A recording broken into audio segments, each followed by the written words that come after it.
Bibles to the first chapter of John. John chapter 1.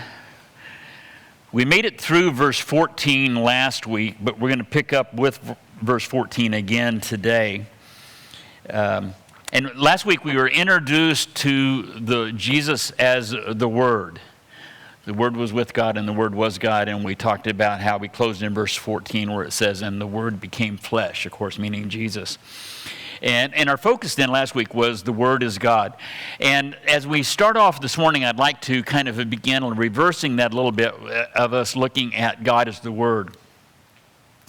Because words are very important. You know, words are the very fundamental way of communication. They're the basis of all communication. Well-chosen words communicate accurately. And ill-chosen words don't. And have you ever wished that you could take some words back? You know, maybe you said something without thinking about it, or maybe things didn't come. I've never had this happen, but maybe some things didn't come out quite the way you intended them to as you were speaking. That wasn't the joke yet, or we haven't even got to the joke yet. Okay, here's the joke. In one edition of today's food section, an inaccurate number of jalapeno peppers were given for Jeanette Crowley's Southwestern chicken salad recipe. The recipe should have called for 2, not 21 jalapeno peppers. Here's another notice. The marriage of Miss Freda Van Amberg and Willie Branton, which was announced in this paper a few weeks ago, was a mistake, which we would love to wish to correct.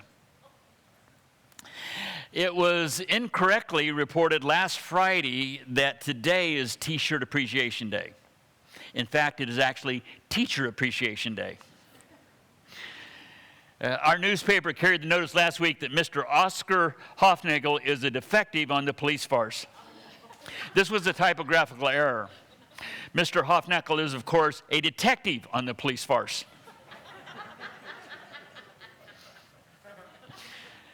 Important notice, if you were one of the hundreds of parachuting enthusiasts who bought our Easy Skydiving Handbook, please make the following correction. On page 8, line 7, the words state zip code should have read pull zip cord, rip cord.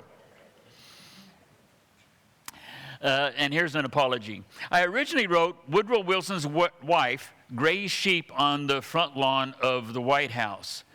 I'm sorry that typesetting inadvertently left out the word sheep. You've got to reread that and kind of make the change in your mind. But words communicate something. They're very important. And when it says that in the beginning was the Word, and the Word was with God, and the Word was God, and then later, and the Word became flesh and dwelt among us, there's something very important being communicated to us. The word logos here in verse 14, the word is the word logos. And the very basic meaning of the word logos is that of a collection. It means a collection of, the basic meaning of the word means a collection of letters, which of course would make a word, or a collection of ideas, or so forth, numbers or thoughts.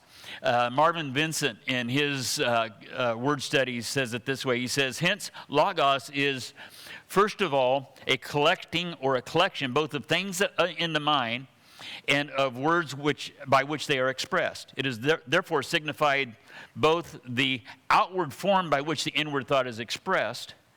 You know, you have an idea, you put it into letters, they form a word, and then you communicate the idea. But they can also be the inward thought itself. You may have heard the word logos sometimes defined as an express concept or idea, and that comes pretty close to it. It's not just simply something that's written. It's something that's communicated. It's a collection of things that communicate an idea. That's the basic meaning of the word.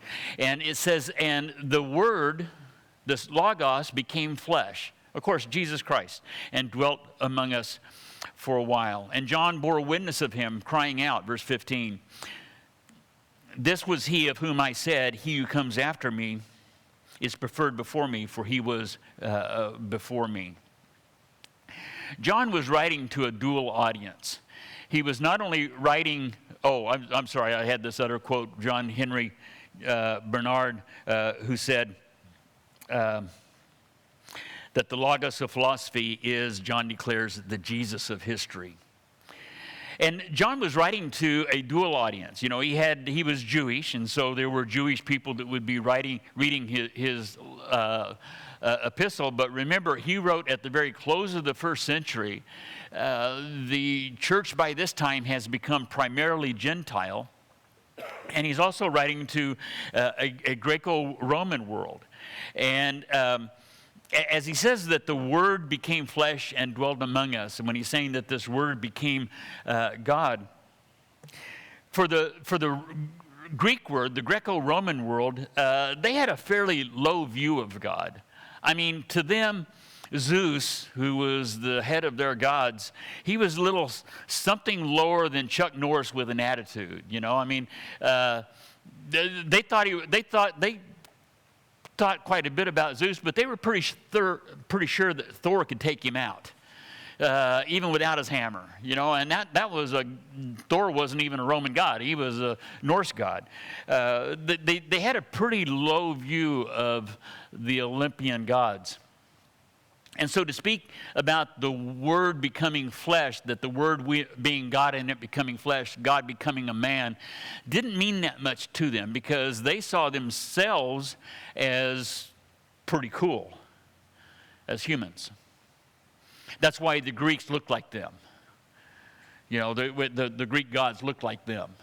Whenever they would make beings of their gods, they always looked kind of like just really good-looking men and women. The Jews, on the other hand, and he's writing to a dual audience. He's not only writing to the Greeks, but he's also writing to the Jews.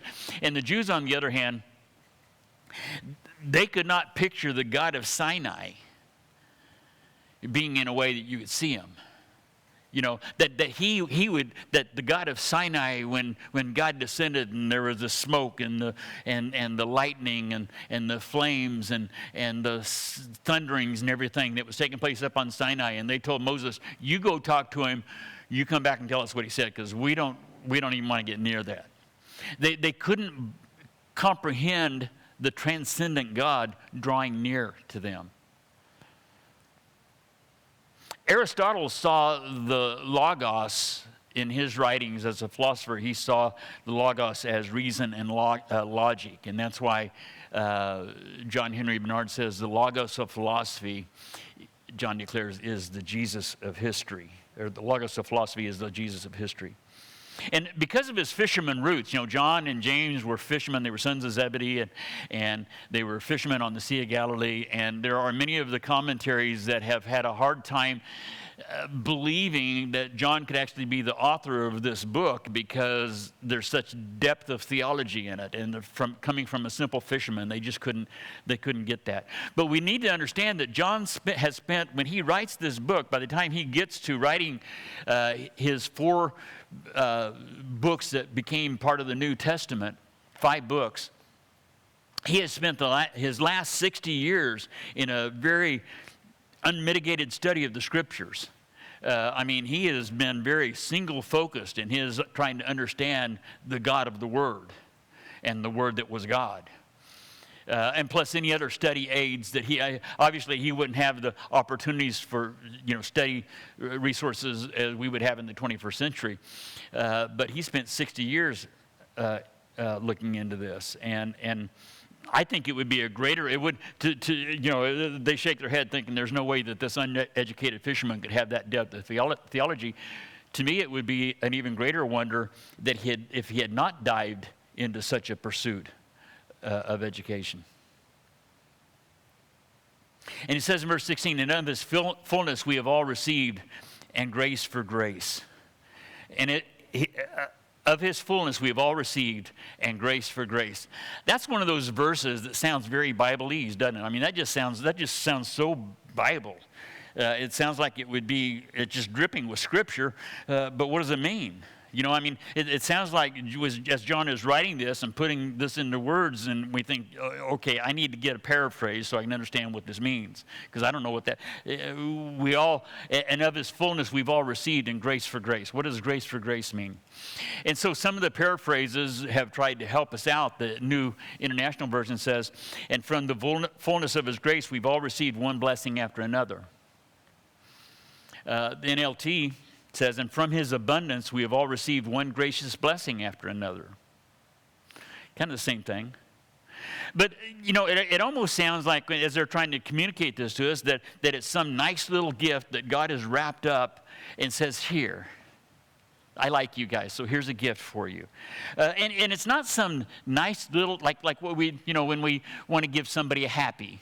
You know, so we take them a little gift. We're going to have a lunch date with a friend, and so we take them a gift, you know, and say, here. It's not that. It's his grace. It's the most precious thing that God has. It's his grace, because it's the most, for him to give that to us was this is the most expensive thing in all of creation, is God's grace. When we look at the cost that God's paid in order to give us this gift, we can see the depth of it. And he says that it's going to be grace for grace. It's going to be like it's not only his most expensive gift, but it's also inexhaustible, because where there's grace, there's, as Paul would write, there is grace in superabundance. There's grace for grace. We get the grace for this, and then we get some more grace when we need it, and then there's some more grace where that left off, and then there's some more grace after that. It's inexhaustible. For the law was given through Moses, verse 17, but grace and truth came through Jesus Christ. No one has seen God at any time. The only begotten Father, who is in the bosom, or the only begotten Son, who is in the bosom of the Father, he has declared him. The word declared, here at the end of the verse, is the word exegeomai, which our word exegete comes from it. Now, that may or may not mean anything to you, but exegesis is basically what I'm trying to do this morning. Exegesis means to take to draw out of the text the meaning of the text, to bring out. When we are studying the Bible, you know, I've never, I kind of see myself as being a teacher rather than a preacher. I'm not called to preach the word, I don't think, but I think God has called me to teach the word. And when I do that, when I approach the Bible in the attempt to teach it, what I want to do is take what the meaning of the word is and to draw it out and explain it in a way that we can all comprehend it. That's exegesis. It means to draw out of a text what the meaning. And Jesus said, or John says that Jesus exegeted God. He exegeted the Father. How did he do that? What did he declare? What has he declared about God that we couldn't know from the Old Testament? In other words, what is it when Jesus became flesh and dwelt among us for a while so that he could demonstrate God to us, so that he could declare God? What was it he was trying to declare? And I could say many things. You know, remember later he would say to Philip, Philip, have I been with you so long and yet you still don't know me? If you've seen me, you've seen the Father. Jesus came to reveal the Father. But what is the singular way that we say that he declared the Father, that he demonstrated the Father? It was God's love. He showed this people that he came to that God loved them. Now, that wasn't hidden in the Old Testament. We see that in the Old Testament as well. But Jesus came and put shoe leather to God's love. He put flesh to God's love. He came to show us the Father's love. You know, some words, when we go from one language to another, and those of you that are multilingual, you understand this better, but there are some words that you just can't translate. You know, when you're going from one language, sometimes there's a direct, you go from this language to another language, and here's what this word means in this language, and here's what it means when we translate it. Sometimes you can do that. Sometimes it's really difficult. Sometimes there's not a word in the second language that communicates the meaning of the first language. And sometimes the best thing that you can do with a word when you're translating from one language to another is to just simply transliterate the word. If you try to translate it, you do the word a disservice. And so we have many words in all different languages that are transliterated. They're just brought directly over from one word to another. And I think one of the words, in fact, in the New Testament, even the New Testament speakers, much less the New Testament translators, New Testament speakers would not try to translate the word Abba. For example, in Mark 14:36, Jesus is praying, right at the beginning of his passion when he's asking that the cup would be taken from him. He says, Abba, Father, everything is possible for you. So his prayer was, would you take this cup from me, this cup that I'm about to drink of, yet not what I will, but what you will. That's what's important. And he says two words. He says Abba and Father. And the word Abba is a straight transliteration from the Old Testament, the Hebrew word for father, which is the word Abba. And then the word Father is a translation of the Greek word, pater. So it's as though what Jesus is saying in his prayer is he's saying, Father, Father. Except that when he says that the first word, he says Father, he says it in Hebrew. And the Greek translators don't want to mess with it, so they just transliterate it. And then he says the second word is the Greek word for father. He says the word pater. And so when our translators translate it into English, they take that word Abba and they just transliterate it straight from Hebrew. It's transliterated into Greek. Now they're going to transliterate it into English. And we'll translate the word pater as the word father because that's the meaning of the word. Why did they transliterate the word Abba rather than translate it? And why did they translate the word Father rather than transliterate it?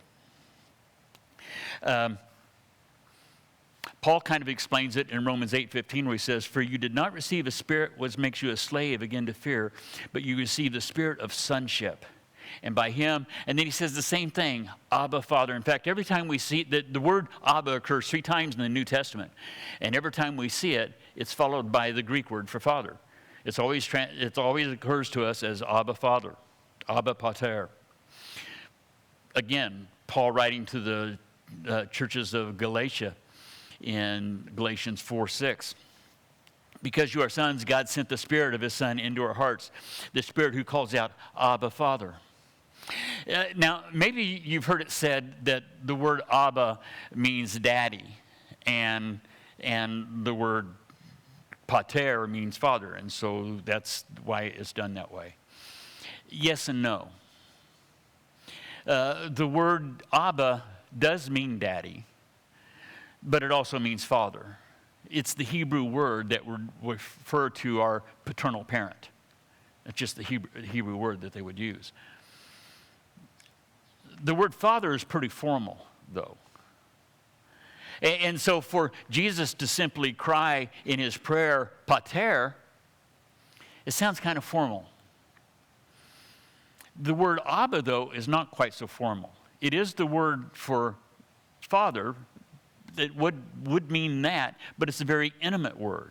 It's the word today that a young child would say when she jumps up onto her paternal parent's lap and she says, "Oh, Abba."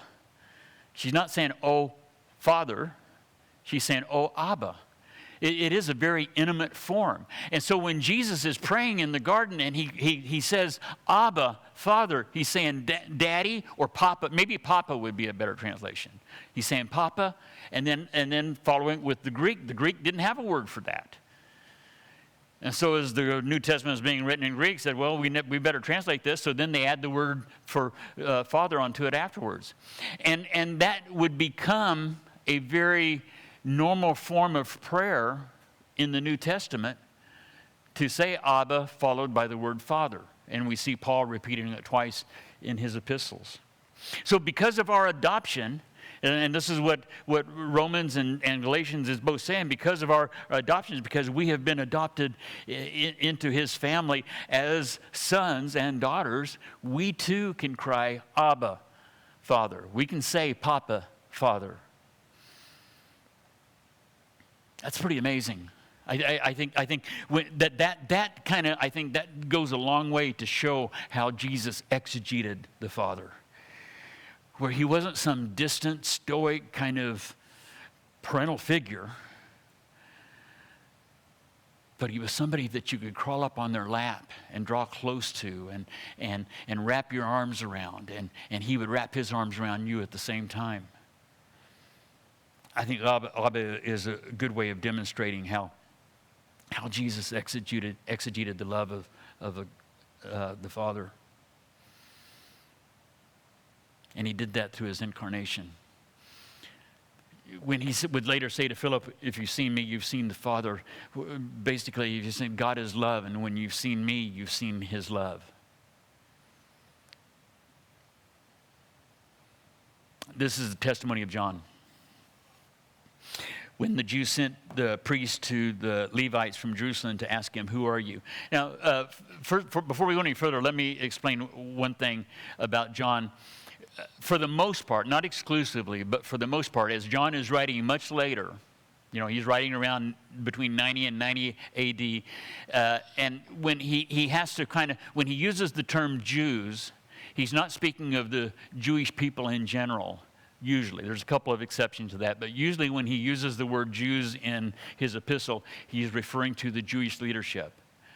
And so when he says that the Jews sent the priests and the Levites from Jerusalem to ask him, who are you? What he meant was the muckety-mucks from the temple sent some guys to go find out who he was. Because this is talking about John the Baptist. And John the Baptist was hardcore rock and rolling at this point. I mean, he was very popular. People were coming from miles around to see him and to listen to him preach.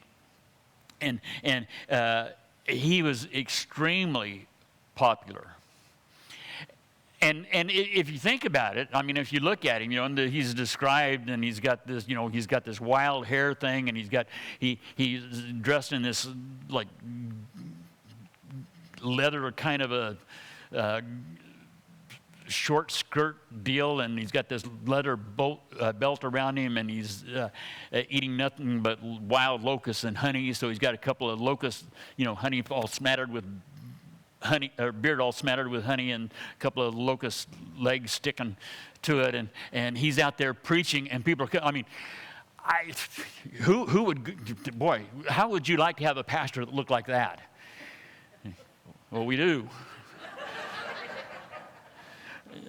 Well, but the reason why they came to him was because they were kind of fed up with the religious status quo. I don't have grasshopper legs sticking in my beard. What's wrong with you guys? But they were fed up with, there was this kind of like everyday kind of Christianity that was going on in their lives, that everyday Judaism that they were just kind of fed up with. They were all going through the motions, and it was just, there was no life to it, and they wanted something that had substance to it. And so they were coming out to him because of that. And so the Jewish leaders, they were saying, go find out why he's being so popular. That was basically why they sent the priests and the Levites to him, because they're going to him rather than coming to the Shabbat services. And so they said, who are you? And he confessed. He didn't deny, but he confessed, I'm not the Christ. That when they asked him that, that's basically what they had in mind. Are you claiming to be the Messiah? There was a messianic fervor going on in this day and age, kind of not unlike the end times view that a lot of Christians have today about the day in which we live in. We just kind of live in this anxious expectation that the rapture could happen at any moment, which is good.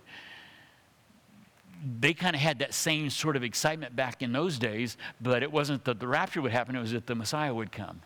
And so when this guy comes and he's drawing these crowds to himself, and they're all thinking, could this be the promised one? And so they went out to the wilderness and they asked him. And he said, I'm not the Christ. He could have talked about the mighty anointing that he'd received from God. He could have talked a lot about himself. He could have talked about how God was blessing him, and that's why that they were able to draw this large crowd, and that they had this big building fund going on, and they were going to start doing this series of outreaches, and they were going to have this big campaign that was going to go on. And he could have talked about all that sort of stuff. But instead, what he says, it's not about me. D.L. Moody said a man can counterfeit love, he can counterfeit faith, he can counterfeit hope and all the other graces, but it's a very difficult thing to counterfeit humility. And John just, when they came to him, they were saying, okay, we want to know what's the secret of your popularity. What are you doing? And he says, I'm not the Christ, but don't ask me that. I'm not the Messiah. It's not about me. He said, all I want to do is handle the word properly, capital W here. And so then they asked him, and said, well, what then? Are you Elijah? And he said, I'm not. Notice each one of their questions, it's almost like he's kind of either he's getting fed up with them because he knows where they're from and why they're asking, or he's getting bored with them, one or the other, because his answer to each one of their questions is going to be successively shorter. First question, I'm not the Christ. Second question, I am not. Said, are you Elijah? And this is because in the book of Malachi, the closing book of our New Old Testament, the very last verse of the last book of the Old Testament or last two verses, Malachi 4, verses 5 and 6 says, behold, I will send you Elijah the prophet before the coming of the great and dreadful day of the Lord. And he will turn the hearts of the fathers to the children and the hearts of the children to their fathers. So Malachi predicts that before the great and coming day of the Lord, something's going to happen, and that is that he's going to send Elijah. Now, Malachi was written several centuries after Elijah had been taken up to heaven in a whirlwind. And so the Old Testament chronologically closes with that mindset.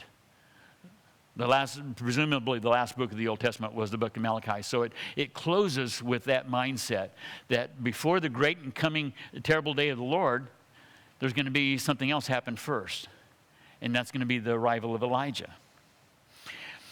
Now, in Matthew's gospel, in Matthew 11:14, Jesus says something pretty interesting when they were asking Jesus about John the Baptist.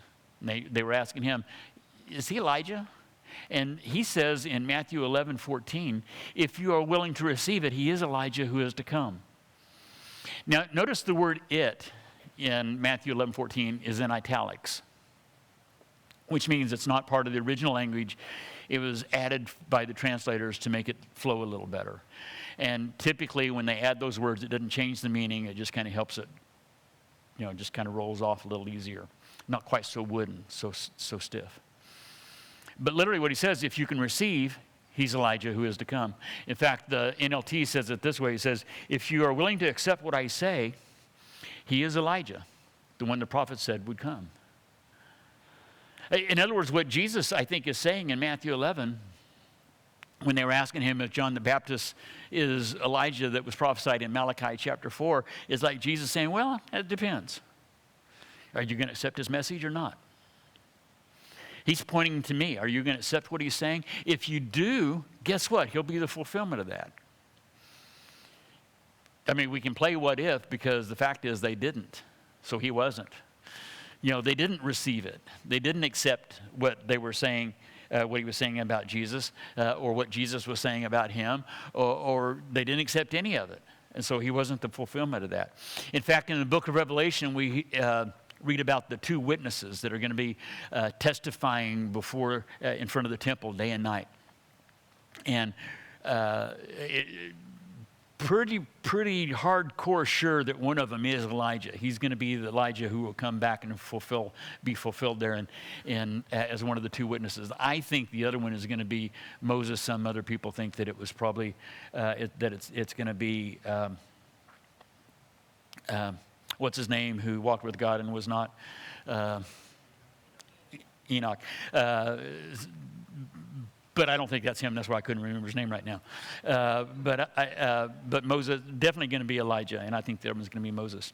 And so then they ask him in the last part of verse 21, well then, are you the prophet? And you see it's capitalized by the translators. What do you mean the prophet? There were a lot of prophets. There were even prophets in those days. And so they asked John, are you, they didn't say, are you a prophet? They said, are you the prophet?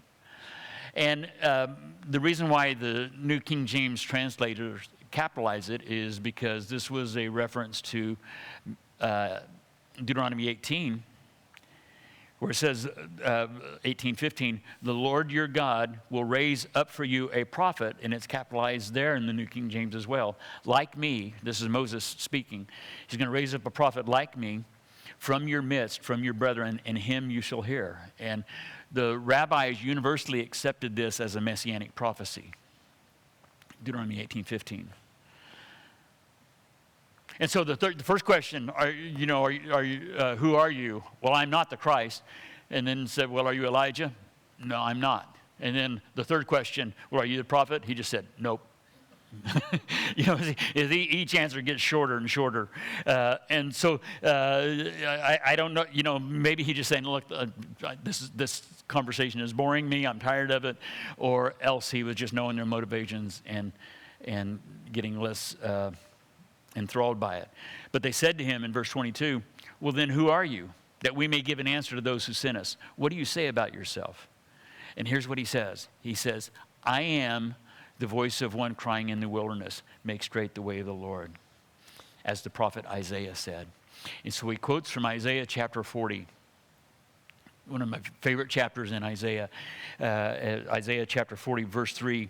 Where it said, let's just look at that in Isaiah. It says, the voice of one crying in the wilderness, prepare the way of the Lord, and make straight in the desert a highway for our God. Now, in the Old Testament, you see the word Lord repeatedly. Sometimes it's capital L, O-R-D, and sometimes it's capital L, capital O, capital R, and capital D. When it's just the first letter that's capitalized, this is a translation of the Hebrew word Adonai, which is adequately translated by the word Lord. When you see all four letters capitalized, it's their way of translating the name for God, Yahweh. And because they were afraid that even writing it would be taking his name in vain, they would just use this word instead. And that's why our English translations use the capital L, capital O, capital R, capital D as a translation for the sacred name of God, Yahweh. And so we can always tell when we're reading the Old Testament, when all four letters are capitalized, that is the word Yahweh in the original language. John the Baptist is quoting Isaiah 43 in our text, and notice that the translators capitalize it here as well in the New Testament. Now, what was John the Baptist is saying? I am the fulfillment. You want to know what I'm doing? I'm the fulfillment of Isaiah 40. What was the guy from Isaiah 40 to do? He was to prepare the way of God, to prepare the way of Yahweh. That's what I'm doing. I'm preparing the way of Yahweh. And then he says, and those who were sent were from the Pharisees. And so they asked him, saying, well, why then do you baptize if you're not the Christ, or nor Elijah, or the prophet? And he says, well, because I'm fulfilling Isaiah 40, verse 3, and I baptize with water, he says in verse 26, but there one stands among you whom you do not know, and it is he coming after me who is preferred before me, the sandal strap I am not worthy to loose. He's saying, I have come to prepare the way of the Lord, and you're asking me why I don't do the things that he's going to do? I'm not even worthy to unloose his shoe strap. The Talmud taught, in Judaism, you have the rabbi and then you have the student. You have the teacher and you have the disciple. And sometimes discipleship could be very demanding. The rabbis would have their students do a lot of things. And the Talmud said you can have your students do anything except unloose your shoes. That was just considered to be too demeaning. That's just something only the lowest servant would do. And so you couldn't ask one of your students, one of your disciples, to do that. And John is basically saying, I'm not even worthy to do that. I'm not even worthy to do something that the Talmud doesn't even allow a rabbi to do for his students. And he says, and there stands, he says here, there's one among you whom you do not know. I believe that Jesus he's there, he's baptizing, as we're going to see in the next verse, in this area just outside of Jericho. when we take our trips to Jerusalem, or to Israel, we've been there before, and they've turned it into this big tourist baptismal site now because this is where John the Baptist baptized Jesus. But I believe that as John's there, he's probably waist deep in water. The guys are on the shore. They're asking him all these questions, and he's saying, I'm not the Christ. No, I'm not. No. And then they say, so tell us who. And he says, there's one among you. There's one standing right in our midst right now, and I'm not willing to untie his shoe strap. And I can just picture him kind of casting a glance over to Jesus and going, wink, wink, as he says that. It is he who, coming after me, is preferred before me, whose sandal strap I'm not worthy to loose. And these things were done in Bethabara beyond the Jordan, where John was baptizing. The next day, John saw Jesus coming toward him. He said, behold, the Lamb of God who takes away the sin of the world. This is he of whom I said, after me comes a man who is preferred before me, for he is before me. I didn't know him, but that he should be revealed to Israel. Therefore, I came baptizing with water. And John bore witness and saying, I saw the Spirit descending from heaven like a dove, and he remained on him. And I didn't know him, but he who sent me to baptize with water said to me, upon whom you see the Spirit descending and remaining on him, this is he who baptizes with the Holy Spirit. And I have seen and testified that this is the Son of God. Now, it's not that John didn't know Jesus. They were cousins. They're second cousins. Their moms were both first cousins. But they were only 6 months apart. They grew up together. They probably had sleepovers. They probably, hung out together. They had a friendship. It's not that he didn't know him. He just didn't know that he was the Messiah. Even as Jesus' own brothers didn't believe it until after he rose from the dead, John was a little more spiritually astute than that. But the Spirit spoke to him, the Father spoke to him and said, the one whom you see the Spirit descend upon like a dove and remain, he's the guy. And so at some point before this, John had seen that, and he says, of course, it's Yeshua. Why didn't I see that before? And I've seen and testified that this is the Son of God, another messianic title. And again, the next day, verse 35, John stood with two of his disciples, and looking at Jesus as he walked, he said, behold, the Lamb of God. And so the two disciples heard him speak, and they followed Jesus. They were disciples of John. They were following him. He was their rabbi. They were the disciples. And he said, no, don't follow me, follow him. So they said, okay. And they started following him. And Jesus turned, and seeing them following, he said, what do you seek? And they didn't say, who do you seek? They said, what do you seek? And they said to him, Rabbi, which is, when translated, teacher, where are you staying? It's as though he turns around to them and says, what is it you guys want? What are you doing? You're following me. What are you doing? And they're saying, when we want to know where you're staying. That was their way of saying, we want to know, what's up with you? We thought we had something going on with John, your cousin, and he said to us, I'm not even worthy to untie your shoes. We want, what are you all about?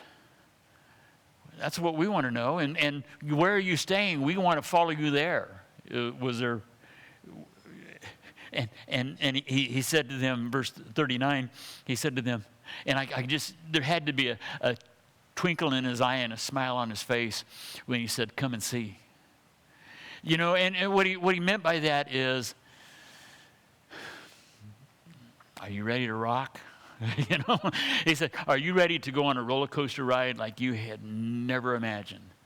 Yeah, you can come and you can see where I'm coming from. You can follow me to the house and you can become my disciples. And oh boy, do I have plans for you guys.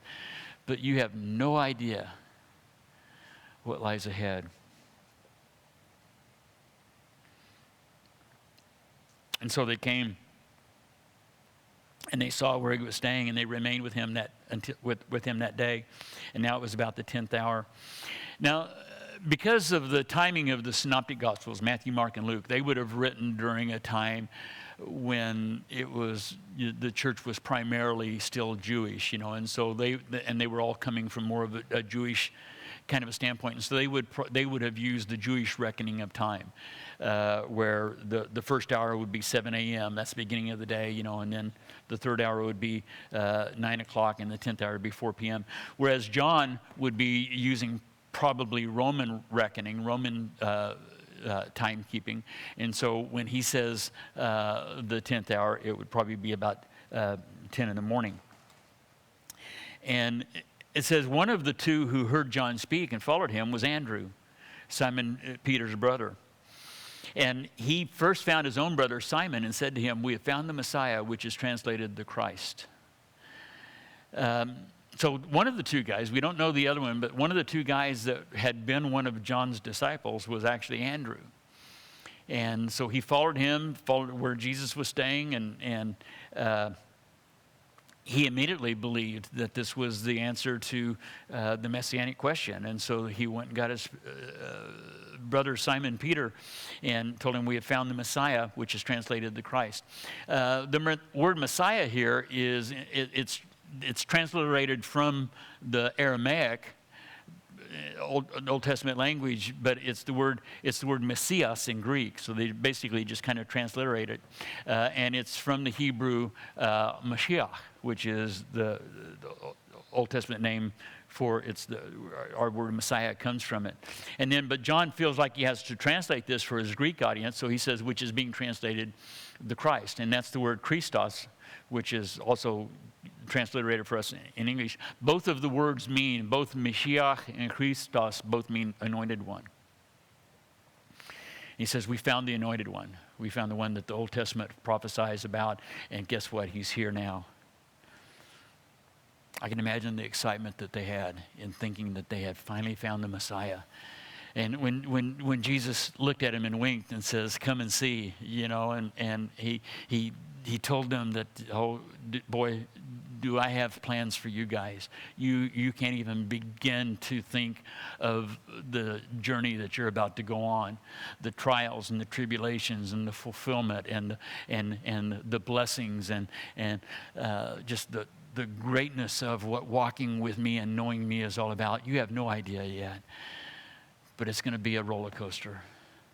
And they're thinking, "Oh boy, the Messiah." But they didn't have any idea. And so the first thing Andrew does is go get his brother, and it says and he brought him to Jesus. We don't know much about Andrew in the Bible, really. There's no sermons that he ever spoke. He didn't do any writing. There's no words of his that have been saved for us. The only thing we know about Andrew is every time we see him, he's bringing somebody to Jesus.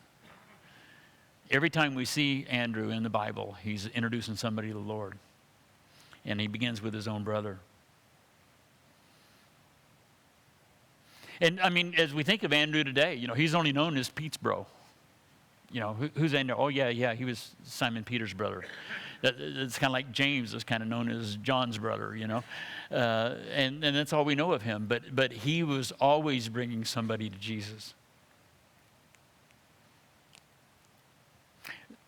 Charles Spurgeon says, "Grace does not run in the blood, and regeneration is not of blood nor of birth." Oh, I'm sorry. There it is. Grace does not run in the blood, and regeneration is not of blood nor of birth, yet it doth very frequently, I was about to say almost always, happen that God, by means of one of the household, draws the rest to himself.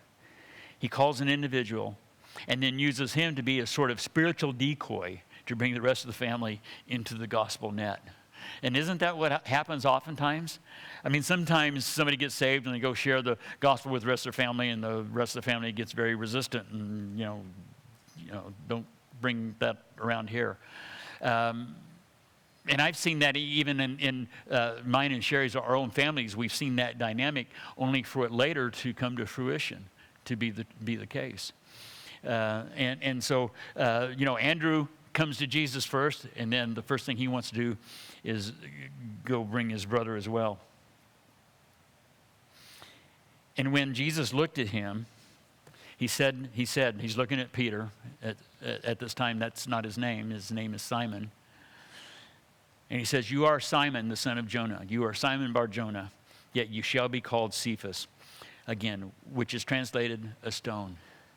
It's going to be some time, chronologically at least, where that happens, when he says to, John kind of inserts it here in the introduction story, but it's some time later when Jesus will say, blessed are you, flesh and blood hasn't revealed this to you, but my Father in heaven has. In Matthew 16, he says, and upon this rock I will build my church. And he calls him Peter then, which means little rock or little stone, pebble. It's the sort of rock that you would pick up and try to skip across the lake. He calls him that, Cephas. Not big rock, not boulder. And when they're at Caesarea Philippi in Matthew 16, where he says, you are Peter, and he says, you are little rock. And then he says, and upon this Petra, this big rock, and he looks at this big, huge rock face that's there at Caesarea Philippi. And he's looking at that, he says, and you're a pebble. But upon this rock, and then he looks at the big rock face, and he says, upon this rock I will build my church.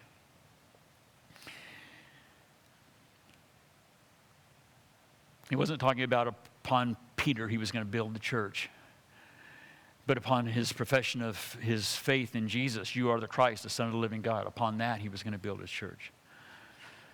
The keys of the kingdom were going to be given to him at that moment.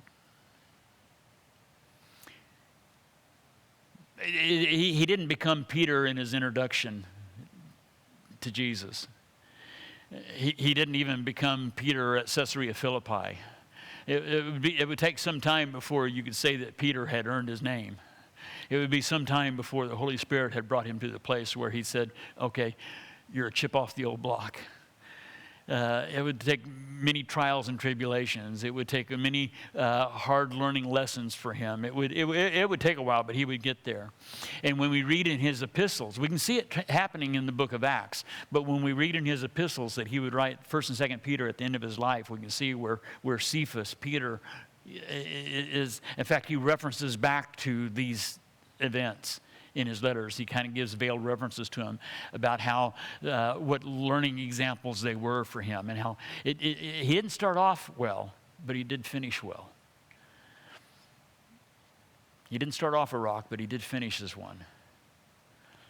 We've been going through 2nd Chronicles on Wednesday nights, and we've seen many of the kings of Judah who would start off like gangbusters. They'd start off well, but not finish well. It's a whole lot better to not start off well and finish well than to start off good and not finish well. And Peter was one who would finish well. It's going to take a while. I can imagine when Jesus was saying this to him, regardless of the chronology of their events, whether it was at the time that Matthew says or time that John says, they're not following chronology. They're trying to paint stories. But wherever it happened during the 3.5 years they followed Jesus, there had to be another twinkle in Jesus' eye when he said that. And he had to have kind of a smile, a rightful smile, but a smile, because he knew what it was going to take. But he also knew that he was going to be faithful, because the work that he would begin in Jesus, he would complete. That it would take a while, but he would get there, because he is faithful. And he has that same plan. There's a name that he has for each and every one of us, a new name. We don't know it yet. It'll be given to us one day when we're in heaven, and it'll be a name like this. You used to be called Simon, but now you're a rock. He's got a new name that's going to reflect the finished work of what he does with us. And that's kind of cool, because he who has begun that good work is going to be faithful to complete it until the day we stand before him. And then he says, here's your graduation name. Isn't that cool? Lord, as we bring our study to a close this morning, we just pause for a moment and reflect upon that. We reflect upon your faithfulness. We stop and pause and think about how as we look at our walks with you, there are many stutter steps. There are many times when it might be 2 steps forward and 1 step backwards, and sometimes it's 2 forward and 3 backwards. And it can become very frustrating, and it can become kind of tiresome, and we sometimes even feel like giving up in the middle of the race because we're tired of failing, tired of falling short of what your goal for us is. And yet you're the faithful one. You're the one that doesn't give up. You're the one that doesn't step back. And you have declared that you're faithful to complete the work that you've begun in us until the day that we stand in your presence. And in that day, we receive a new name that will not reflect us, but reflect the good work that you have done in us. We long for that, look forward to that, and we're encouraged by it as we continue on in your Son's holy name. Amen.